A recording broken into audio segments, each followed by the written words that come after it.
નમસ્કાર ગુજરાત હવામાન સમાચારની અંદર ફરી એક વખત આપનું હાર્દિક સ્વાગત છે। આજે મિત્રો તારીખ થઈ છે 27 ઓક્ટોબર અને વાર થયો છે સોમવાર। ગુજરાત રાજ્યમાં મિત્રો વાવાઝોડું છે પહોંચી ગયું છે સૌરાષ્ટ્રના દરિયાકાંઠાના વિસ્તાર સુધી। આ વાવાઝોડું પહોંચતાની સાથે અત્યારે હાલ પૂરતી દક્ષિણ ગુજરાત, સૌરાષ્ટ્ર અને મધ્ય ગુજરાતના ઘણા બધા જિલ્લાઓની અંદર વરસાદ શરૂ થઈ ગયો છે। છેલ્લા 24 કલાકની વાત કરવામાં આવે તો સૌરાષ્ટ્રના ભાવનગર, મહુવા, અમરેલી, ગીર સોમનાથ, પોરબંદર, જામનગર, જૂનાગઢ, વેરાવળ અને અમરેલીના બગસરા છે, સાથે સાથે સાવરકુંડલા છે, જસદન છે, આટલા વિસ્તારોની અંદર, રાજકોટની વિસ્તારોની અંદર છે વરસાદ ચાલુ છે। તો આ વરસાદની સ્થિતિ હાલ પૂરતી અત્યારે પણ ચાલુ છે અને ગુજરાત રાજ્ય ઉપર હજી કેટલા દિવસ સુધી વરસાદનું વાતાવરણ રહેવાનું છે, કારણ કે અત્યારે જે લો પ્રેશરવાળી સિસ્ટમ ડિપ્રેશન સુધી પહોંચી હતી, જે ડીપ ડિપ્રેશન સુધી પણ પહોંચી, એ ડિપ્રેશન સ્થિતિ અત્યારે ગુજરાત તરફ પહોંચી ગઈ છે, એટલે કે ગુજરાતના દરિયાકાંઠાના વિસ્તારો સુધી પહોંચી ગઈ છે, જેમાં હાલ અમરેલીના જાફરાબાદ એટલે કે રાજુલાના જાફરાબાદ છે, સાથે વેરાવળ છે, પોરબંદર છે, આ સાથે મિત્રો ઘોઘા છે અને ઘણા બધા એવા બંદરોની અંદર અત્યારે હવામાન વિભાગ દ્વારા જાતે પોતે છે એ 3 નંબર સુધીના સિગ્નલો છે એ લગાવી દેવામાં આવ્યા છે અને દરિયાકાંઠાના વિસ્તારોની અંદર જે માછીમાર ભાઈઓ રહે છે, દરેક માછીમાર ભાઈઓને આગામી 5 દિવસ સુધી દરિયો ન ખેડવા માટેની સૂચના આપવામાં આવી રહી છે। આ મિત્રો એક વાવાઝોડું થયું। હવે બીજા વાવાઝોડાની આગાહી દર્શાવી દઈએ તો અત્યારે બંગાળની ખાડીની અંદર એક ચક્રવાત વાવાઝોડું સર્જાઈ રહ્યું છે અને આ વાવાઝોડું હવે નવેમ્બર મહિનાની અંદર ગુજરાત તરફ આગળ આવશે એવી અત્યારે માહિતી મળી રહી છે, પરંતુ સોશિયલ મીડિયા આધારિત જે માહિતી છે એ પણ તમને જણાવી દઈશું। ઓફિશિયલી જે સરકાર એટલે કે હવામાન વિભાગ દ્વારા જે માહિતી આપવામાં આવી છે એ પણ તમને જણાવી દઈશું। સૌપ્રથમ મિત્રો વિન્ડી એપ્લિકેશનના માધ્યમથી તમને આ એક મેપ દર્શાવવાનો છે અને આ મેપની અંદર ગુજરાત રાજ્યનું વાતાવરણ હાલ પૂરતી કેવું છે, જે જિલ્લાઓની અંદર વાદળોનો ઘેરાવો જોવા મળી રહ્યો છે, દરેક જિલ્લાની અંદર વરસાદ વરસ્યો છે। આ વરસાદ મિત્રો માવઠાનો વરસાદ છે, કમોસમી વરસાદ છે, જેના કારણે ખેડૂતોને પાક નુકસાન થયું છે। હવે ખેડૂતોના પાક નુકસાનનું વળતર કોણ આપશે એના વિશેની માહિતી આજના વિડીયોની અંદર જાણીશું અને સાથે સાથે ગુજરાત રાજ્યના સૌરાષ્ટ્રના ભાવનગરથી દરિયાકાંઠાના વિસ્તારોમાં દ્વારકા સુધીના જેટલા પણ જિલ્લાઓ આવે છે, જેટલા પણ વિસ્તારો આવે છે, દરેક વિસ્તારના ખેડૂતોને પાક નુકસાન થયું છે। આ સાથે સૌરાષ્ટ્રના જિલ્લાઓમાં પાક નુકસાન થયું એવું નથી મિત્રો। બંગાળની ખાડીની અંદર જે અત્યારે ઉત્પન્ન થયેલ લો પ્રેશર સિસ્ટમ ડિપ્રેશન સુધી પહોંચી છે, એટલે કે આ જે બંગાળની ખાડીની અંદર પણ વાતાવરણ છે એવું જ બન્યું છે જે અરબ સાગરની અંદર વાતાવરણ છે। આમ કુલ મળી અને 2 વાવાઝોડાની અસર છે એ ભારત દેશ ઉપર થવા જઈ રહી હતી। એમાંની એક અસર એટલે કે અરબ સાગરની અંદર જે લો પ્રેશરવાળી સિસ્ટમ વેલમાર્ક લો પ્રેશરમાં પહોંચી, વેલમાર્ક લો પ્રેશરવાળી સિસ્ટમ ડિપ્રેશન સુધી પહોંચી અને ડિપ્રેશનવાળી સિસ્ટમ એટલે કે ડીપ ડિપ્રેશન સુધી પહોંચતાની સાથે ગુજરાતના સૌરાષ્ટ્રની અંદર છે એ વાવાઝોડા સ્વરૂપે છે એ ત્રાટક્યું। હવે વાવાઝોડું ત્રાટક્યું એવું કહી શકાય, કારણ કે ભારે પવન છે જોવા મળી રહ્યો હતો। છેલ્લા 24 કલાકની અંદર ગુજરાત રાજ્યમાં 30 કિલોમીટર પ્રતિ કલાકની ઝડપથી લઈ અને 50 કિલોમીટર પ્રતિ કલાકની ઝડપે પવન ફૂંકાઈ રહ્યો હતો અને આ પવન મિત્રો મિની વાવાઝોડાનો પવન ગણી શકાય, કારણ અત્યારે મિની વાવાઝોડાની અસરના કારણે છે એ ઘણા બધા ખેડૂતોને પાક નુકસાન થયું છે, પાકનું ધોવાણ થયું છે, જેમાં કપાસ છે અને મગફળી આ 2 મુખ્યત્વે પાક હતા। આ સાથે રાયડો છે, જુવાર છે, આ સાથે ઘણા બધા એવા ધાન્ય પાકો પણ હતા, પરંતુ આ મેન મુખ્ય 2 પાકોને અત્યારે જે નુકસાન થયું છે એનું વળતર ખેડૂતોને કોણ ચૂકવશે, તો એ વિશે આપણે છે નવા વિડીયોની અંદર માહિતી મેળવશું। આજના હવામાન સમાચારની માહિતી અત્યારે કન્ટિન્યુ રાખીએ, કારણ કે હવામાન સમાચારની અંદર ગુજરાતના દરિયાકાંઠાના જિલ્લાઓની અંદર ભારે પવન સાથે વરસાદનું જે પ્રમાણ જોવા મળી રહ્યું હતું એ સાથે ઘણા બધા જિલ્લાઓની અંદર હજી વાતાવરણ પલટાતું છે જોવા મળી રહ્યું છે। અહીંયા તમે સ્ક્રીન ઉપર જોઈ શકો છો એ પ્રમાણે વાતાવરણની અંદર સતત પલટો આવી રહ્યો છે। આપણે છેલ્લા 2 થી 3 દિવસથી આ અંગેની આગાહી અને માહિતી મેળવી છે કે ગુજરાત રાજ્ય ઉપર સૌરાષ્ટ્રના દરિયાકાંઠાના વિસ્તારોના જે ભેજનું પ્રમાણ છે એ ભેજનું પ્રમાણ વાવાઝોડાની અંદર પરિવર્તિત થઈ શકે છે। વાતાવરણની અંદર મોટો પલટો આવવાનો હતો, એ વાતાવરણનો પલટો આવી ચૂક્યો છે। હવે જે વાતાવરણ બદલાવા જઈ રહ્યું છે ગુજરાતના દરિયાકાંઠાના જિલ્લાઓની અંદર, ખાસ કરીને સુરત છે એ દક્ષિણ ગુજરાત થઈ ગયું મિત્રો, અમરેલી છે, ભાવનગર છે અને ગીર સોમનાથ, આ 3 જિલ્લાઓને મુખ્યત્વે ગણવામાં આવશે, કારણ કે આ 3 જિલ્લાઓની અંદર હાલ પૂરતી રેડ એલર્ટ દર્શાવવામાં આવી રહ્યું છે અને પછી ઓરેન્જ એલર્ટ પણ દર્શાવવામાં આવશે. તો આ રીતે વરસાદ છે એનું પ્રમાણ વધતું જાય, ઘટતું જાય. હવે ગુજરાતના અમુક ભાગોની અંદર જે વરસાદને લઈને સૌથી મોટા અપડેટ આવતા હતા, પરંતુ હવે મુખ્યત્વે બાકી ગુજરાતના જે સૌરાષ્ટ્ર જિલ્લાઓની વાત છે, જેમાં સૌરાષ્ટ્રના ઘણા બધા વિસ્તારોમાં અત્યારે વરસાદના કારણે છે ખેડૂતોનો પાક પલળી ગયો છે.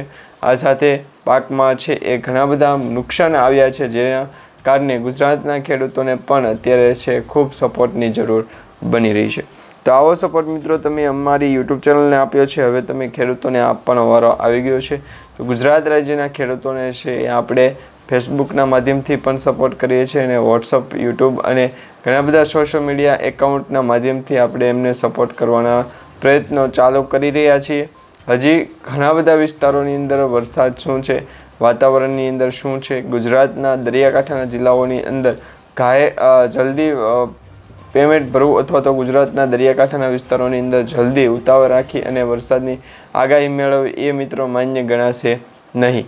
કારણ કે અત્યારે અરબ સાગરના દરિયામાં ભેજનું પ્રમાણ જ્યારે વધે ત્યારે ચક્રવાત સર્જાય અને ડિપ્રેશનવાળી સ્થિતિ સર્જાની. અત્યારે ડિપ્રેશનવાળી સ્થિતિ મુંબઈ છે, ત્યાંથી મિત્રો ખાસ કરીને મુંબઈથી રત્નાગીરી સુધીના દરિયા વિસ્તારની અંદર આ સિસ્ટમ પહોંચી ત્યારે આપણા આ યુટ્યુબ ચેનલના માધ્યમથી એવી આગાહી થઈ હતી કે ગુજરાતમાં આગામી 24 કલાક કન્ટિન્યુ વરસાદ પડશે. એ જ પ્રકારનો વરસાદ છે એ તમને જોયો છે, જેમાં 2 ઇંચથી લઈને 5 ઇંચ સુધીનો વરસાદ અત્યાર સુધીમાં ખાબકી ગયો છે, એટલે કે પડી ચૂક્યો છે. હજી પણ વરસાદ પડશે તેની માહિતી મળી રહી છે. ગુજરાતના અમુક ભાગોની અંદર વરસાદનું વાતાવરણ તો ઠીક, ગુજરાતના દરિયાકાંઠાના વિસ્તારોની અંદર શું ચાલી રહ્યું છે એ પણ ખ્યાલ હોય. મધ્ય ગુજરાતના જે જિલ્લાઓ છે, જેમાં આણંદ છે, સાથે વડોદરા છે, અમદાવાદ છે, સુરેન્દ્રનગર છે, આટલા જિલ્લાઓની અંદર વાતાવરણ જે છે અત્યારે યલો એલર્ટ દર્શાવવામાં આવી રહ્યો છે અને ત્યાર પછી ઓરેન્જ એલર્ટ થશે. પરંતુ એ ઓરેન્જ એલર્ટ 27, 28 અને 29 ઓક્ટોબર 3 દિવસમાંથી કોઈ પણ એક તારીખ સુધીમાં વરસાદ પોતાનું હવામાન બદલાશે, જેના કારણે ગુજરાતના આ ભાગોની અંદર એટલે કે મધ્ય ગુજરાત, સૌરાષ્ટ્રના ઉપરી ભાગના વિસ્તારો અને ઠેક પૂર્વ ભાગના ગુજરાતના વિસ્તારોની અંદર જે વરસાદ છે એની સ્થિતિ અત્યારે એમને દર્શાવી છે. હાલ પૂરતી અરબ સાગરના દરિયાની ભેજની પ્રમાણની વસ્તુની ગુજરાતના દરિયાકાંઠાના વિસ્તારો કેટલા આવવાના છે એ કોઈ પણ પ્રકારની જાણ ન હતી. વાતાવરણ બદલાનું, ગુજરાતના દરિયાકાંઠાના વિસ્તારોની અંદર ભેજનું પ્રમાણ વધારે મજબૂત થયું, આ સાથે વરસાદ પડતો શરૂ થયો અને અમુક ભાગોની જે સ્થિતિ છે એ ક્રિયાવિધિ ગુજરાત તમને સંભળાવી દેશે. વાતાવરણની અંદર છે એ આ પ્રકારની માહિતી આપણે સંપર્ક સાથે શેર કરીશું, કારણ કે બંગાળની ખાડીની વાતાવરણની અસર છે એ ઠેક ગુજરાત તરફ પહોંચતાની સાથે 3 દિવસનો સમય લાગશે. એટલે કે ઓક્ટોબર મહિનો પૂર્ણ થશે ત્યાં સુધીમાં બંગાળની ખાડીની અંદર જે વાવાઝોડું સક્રિય થયું છે એ ગુજરાત સુધી આવી જશે. એટલે કે ગુજરાતના ઘણા બધા ભાગોને છે એ પણ અસર પહોંચાડશે. જેમાં અત્યારે હાલ પૂરતી વાતાવરણ છે જે બદલાનું છે એ માત્ર અને ગુજરાતના દરિયાકાંઠાના વિસ્તારોની અંદર બનતી સિસ્ટમ અને જે સ્થિતિ સર્જાણી છે એના કારણે અસર જોવા મળી રહી છે. તો આ પ્રકારની અત્યારે માહિતી મળી રહી છે. હવે તમને સેટેલાઇટ ઇમેજના માધ્યમથી માહિતી મેળવશું અને જે અત્યારે પ્રેસ કોન્ફરન્સ ચાલી હતી હવામાન વિભાગના જે ડિરેક્ટર છે કે મોહિમરીની, એમના દ્વારા પ્રેસ કોન્ફરન્સ લાવવામાં આવી હતી ને એમના દ્વારા જે આગાહી આપવામાં આવી છે તમને જણાવીએ. તો અત્યારે મિત્રો જે હવામાન વિભાગ દ્વારા જે ખાસ કરીને મેપ જાહેર કરવામાં આવ્યો છે, જેમાં ડિપ્રેશનથી લઈ અને ડીપ ડિપ્રેશન સુધીની સ્થિતિ સર્જાણી છે. અત્યારે અરબ સાગરની અંદર ડિપ્રેશન સર્જાનું છે અને બંગાળની ખાડીની અંદર ડીપ ડિપ્રેશન સર્જાનું છે, જે તમે સ્ક્રીન ઉપર જોઈ શકો છો. તો આ ડીપ ડિપ્રેશન સુધીની જે આગાહી છે એ હજી પણ ગુજરાતના ઘણા બધા વિસ્તારોની અંદર, ભારત દેશના ઘણા બધા રાજ્યોની અંદર આગામી ઓક્ટોબર મહિનો તો પૂર્ણ થઈ જશે મિત્રો આ રીતની આગાહી સાંભળીને, પરંતુ નવેમ્બર મહિનાની અંદર 15 તારીખ સુધીની આગાહી છે હાલ પૂરતી દર્શાવી દેવામાં આવી રહી છે. એટલે 15 નવેમ્બર સુધી તો ગુજરાતના દરિયાકાંઠાના વિસ્તારોની અંદર જવું હોય તો પણ છે એ સાવચેત રાખીને જવું જોઈએ, કારણ કે અત્યારે વાતાવરણની અંદર જ્યારે પણ પલટો આવે છે ત્યારે આપ જોઈ શકો છો એ પ્રમાણે સ્પષ્ટપણે ગુજરાતના જે પણ હાઈ લેવલના ડોર હોય છે, એટલે કે દરવાજા હોય છે, એ નીચાણવાળા વિસ્તારોની અંદર પાણી ભરાવાના કારણે છે એ આવા દરવાજાઓ જે ડેમના સરોવરોના ડેમના જે દરવાજાઓ હોય છે એ ઓટોમેટિક ખોલી આપવામાં આવે છે, જેના કારણે નીચાણવાળા વિસ્તારોના ખેડૂતોને પણ નુકસાન થાય છે અને વાતાવરણની અંદર જે મોટો પલટો આવે એના કારણે ઘણી બધી જે છે એ ગુજરાતની એવી સાઇડ ઇફેક્ટો પણ જોવા મળતી હોય છે.